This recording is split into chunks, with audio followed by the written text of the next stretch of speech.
Hi అండి. Welcome to creative academy YouTube channel. ఈరోజు ఈ వీడియోలో మనం కొన్ని టైమ్ సేవింగ్ విండోస్ షార్ట్కట్స్ గురించి నేర్చుకుందాం. మొదటిగా ఆల్ట్ ట్యాబ్. ఒక విండో నుంచి ఇంకో విండోకి మూవ్ అవ్వటానికి ఈజీగా. సపోజ్ నేను ఈ విండో నుంచి నెక్స్ట్ విండోకి మూవ్ అవ్వాలంటే ఆల్ట్ ట్యాబ్ క్లిక్ చేస్తూ ఉన్నప్పుడు నేను ఇలా మూవ్ అవుతూ ఉండొచ్చు. ఏ విండో కావాలంటే ఆ విండో మీద నేను ఎప్పుడైతే రిలీజ్ చేస్తానో ఆటోమేటిక్గా అప్లికేషన్ అనేది నేను ఓపెన్ చేయొచ్చు. ఇక్కడ మనం ఇప్పుడు కానీ ఇక్కడ చూసినట్లయితే ఆల్ట్ ట్యాబ్ ఫార్వర్డ్ డైరెక్షన్లో మూవ్ అవుతున్నా, రైట్. అలా కాకుండా నేను బ్యాక్వర్డ్ డైరెక్షన్లో మూవ్ అవ్వాలంటే ఆల్ట్ షిఫ్ట్ ట్యాబ్ అనేటువంటి షార్ట్కట్ వాడటం ద్వారా బ్యాక్వర్డ్ డైరెక్షన్లో మూవ్ అవ్వటానికి ఆప్షన్స్ నాకు డిస్ప్లే అవుతాయి. అలానే విండోస్ షిఫ్ట్ ఎస్ అనేటువంటి షార్ట్కట్ వాడటం ద్వారా నేను స్క్రీన్ షాట్ తీసుకోగలను.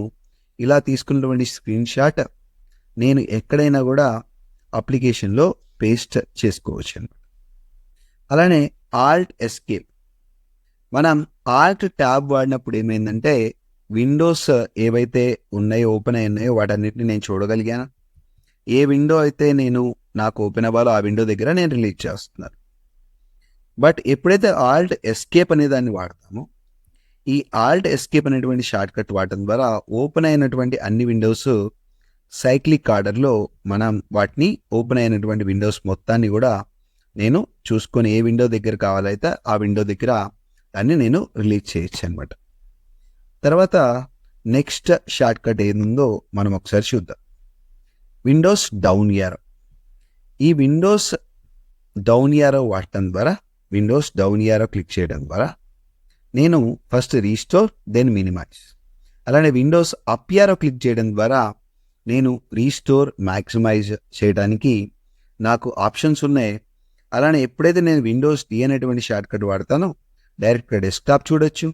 మళ్ళీ ఎప్పుడైతే సేమ్ షార్ట్కట్ క్లిక్ చేస్తానో ఏ విండో నుంచి అయితే డెస్క్టాప్కి వెళ్ళానో ఆ విండో నుంచి మళ్ళా బ్యాక్ రావడానికి నాకు ఈ షార్ట్కట్ యూస్ఫుల్గా ఉంటుంది.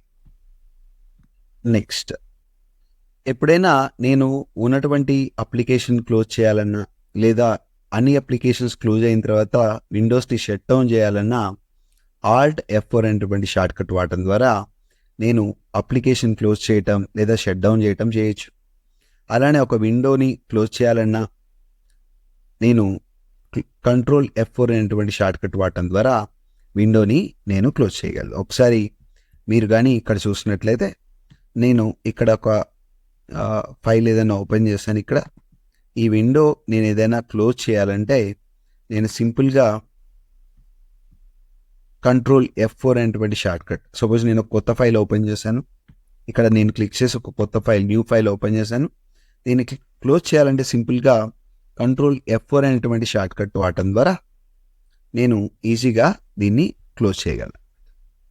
అలానే సేమ్ ఆల్ట్ F4 అనేటువంటి షార్ట్కట్ వాడటం ద్వారా కూడా నేను దీన్ని క్లోజ్ చేయగలను. ఇలా ఆల్ట్ F4 మరియు కంట్రోల్ F4 క్లోజ్ చేయడానికి, విండోస్ క్లోజ్ చేయడానికి, షట్ డౌన్ చేయడానికి యూస్ఫుల్గా ఉంటాయి.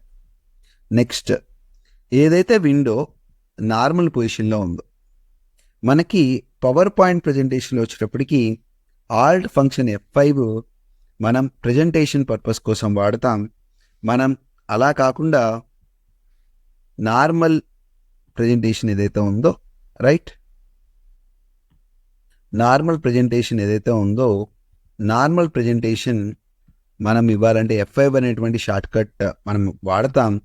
బట్ ఇక్కడ వచ్చేటప్పటికి ఆల్ట్ F5 అనేది మనకి ఇక్కడ రీస్టోర్ చేయడానికి పవర్ పాయింట్ ప్రజెంటేషన్లో పనిచేయదు. కానీ మీరు ఏదైనా వర్డ్ అప్లికేషన్ అలా తీసుకున్నప్పుడు మనం ఖచ్చితంగా దీన్ని ఏదైతే ఈ వర్డ్ అప్లికేషన్ తీసుకున్నప్పుడు ఈ వర్డ్ అప్లికేషన్ని నేను రీస్టోర్ పొజిషన్లోకి తీసుకురావాలంటే నేను ఖచ్చితంగా ఆల్ట్ F5 అనేటువంటి షార్ట్కట్ వాడటం ద్వారా రీస్టోర్ పొజిషన్లోకి తీసుకొస్తాను. అలానే కంట్రోల్ F10 అనేటువంటి షార్ట్కట్ వాడటం ద్వారా నేను దీన్ని మ్యాక్సిమైజ్ చేయగలుగుతాను. ఆల్ట్ F5 అనేటువంటి షార్ట్ కట్ ద్వారా నేను దీన్ని మినిమైజ్ చేయగలుగుతాను. అది రీస్టోర్ పొజిషన్కి తీసుకురాగలుగుతాను. కంట్రోల్ F10 అనేటువంటి షార్ట్ కట్ వాడటం ద్వారా నేను దీన్ని మరలా మ్యాక్సిమైజ్ చేయగలుగుతాను. మొదటగా ఆల్ట్ F5 రీస్టోర్ పొజిషన్కి వచ్చింది. దీన్ని మ్యాక్సిమైజ్ చేయడానికి కంట్రోల్ F10 అనేటువంటి షార్ట్ కట్ ద్వారా నేను దీన్ని మ్యాక్సిమైజ్ చేయొచ్చు. మనం ఆల్రెడీ డిస్కస్ చేసినట్లు విండోస్ డౌన్ యారో క్లిక్ చేయడం ద్వారా minimise, windows up arrow click చేయడం ద్వారా మ్యాక్సిమైజ్ అనేది మనం చేయొచ్చు. నెక్స్ట్ షార్ట్ కట్ ఏముందో మనం చూద్దాం. నెక్స్ట్ మనకు అప్పుడప్పుడు మనం ప్రొజెక్ట్ చేస్తున్నప్పుడు మనకి ఒక మానిటర్ మీద కావచ్చు, ఒక ప్రొజెక్టర్ మీద కానీ మనం ప్రొజెక్ట్ చేస్తున్నప్పుడు మానిటర్ మీద మనకి ఏదైతే డిస్ప్లే కనపడుతుందో అది ప్రొజెక్టర్ మీద కానీ ఏదైనా మానిటర్ మీద కానీ డిస్ప్లే డిఫరెంట్గా ఉన్నప్పుడు దాన్ని అడ్జస్ట్ చేయడానికి ఈ ప్రొజెక్ట్ స్క్రీన్ డైలాగ్ బాక్స్ మనకి ఏదైతే ఇక్కడ కనపడుతుందో ఇది డిస్ప్లే అవ్వడానికి విండోస్ కీతో పాటుగా పీని ప్రెస్ చేసినప్పుడు ఈ ప్రొజెక్ట్ స్క్రీన్ డైలాగ్ బాక్స్ని మనం చూడొచ్చు అన్నమాట. రైట్. అలానే విండోస్ ప్లస్, విండోస్ మైనస్, ఈ షార్ట్కట్లు విండోస్ ప్లస్, విండోస్ మైనస్ ఎందుకోసం ఉపయోగపడతాయంటే మ్యాగ్నిఫైయర్ని ఓపెన్ చేయడానికి ఉపయోగపడతాయి. మ్యాగ్నిఫైయర్ ఓపెన్ చేసిన తర్వాత మ్యాగ్నిఫైయర్ సైజ్ జూమ్ చేసుకోవడానికి, జూమ్ ఇన్ జూమ్ అవుట్ కోసం విండోస్ ప్లస్ మరియు విండోస్ మైనస్ మనకి యూస్ఫుల్గా ఉంటాయి. ఈ మ్యాగ్నిఫైయర్ని క్లోజ్ చేయాలంటే విండోస్ ఎస్కేప్ క్లిక్ చేయడం ద్వారా నేను మ్యాగ్నిఫైయర్ని క్లోజ్ చేయగలను అన్నమాట. నెక్స్ట్ ఉండేటువంటి షార్ట్ కట్లు, మీరు ఈ షార్ట్ కట్లు ప్రాక్టీస్ చేయాలంటే వీడియోని పాజ్ చేసి ఈ షార్ట్ కట్స్ ఎలా పనిచేస్తున్నాయో చూసుకోండి, లేకపోతే అన్నిటినీ ఒక చోట నోట్ చేసుకోండి. ఇవన్నీ కూడా రెగ్యులర్గా మనకి డైలీ లైఫ్లో చాలా యూస్ఫుల్గా ఉండేటువంటి short cuts. Next files related short కట్లు ఏమున్నాయో వాటి గురించి చూద్దాం.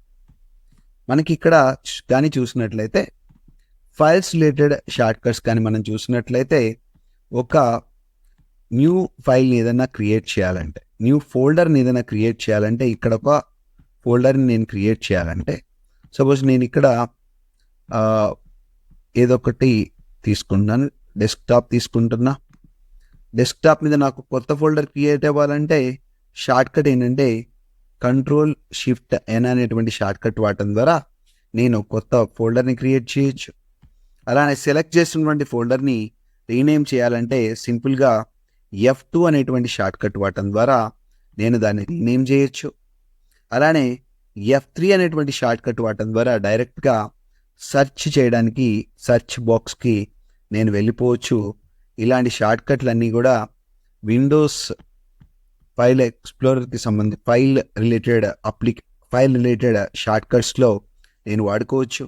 అలానే ఏదైనా ఒక ఫైల్ తీసుకున్నప్పుడు ఆ ఫైల్ యొక్క ప్రాపర్టీస్ నేను చూడాలంటే సింపుల్గా ఆ ఫైల్ మీద క్లిక్ చేసి నేను ఆల్ట్ ఎంటర్ అనేటువంటి షార్ట్ కట్ క్లిక్ చేయడం ద్వారా ఆ ఫైల్కి సంబంధించినటువంటి ప్రాపర్టీస్ డైలాగ్ బాక్స్ నాకు ఓపెన్ అయిపోతుంది. ఇలా డిఫరెంట్ షార్ట్ కట్స్ ఫైల్స్కి సంబంధించి కూడా, ఫైల్స్ అండ్ ఫోల్డర్స్కి సంబంధించి మనం చూడొచ్చు. ఇప్పుడు కొన్ని important browser related short cuts మనం చూద్దాం.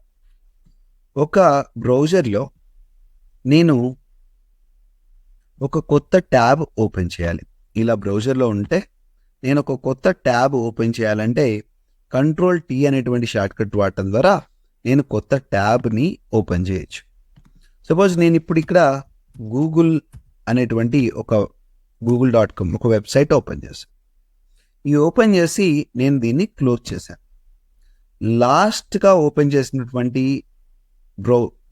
క్లోజ్ చేసినటువంటి ట్యాబ్ ఏదైతే ఉందో దాన్ని ఓపెన్ చేయడానికి నేను కంట్రోల్ షిఫ్ట్ T అనేటువంటి షార్ట్ కట్ వాడటం ద్వారా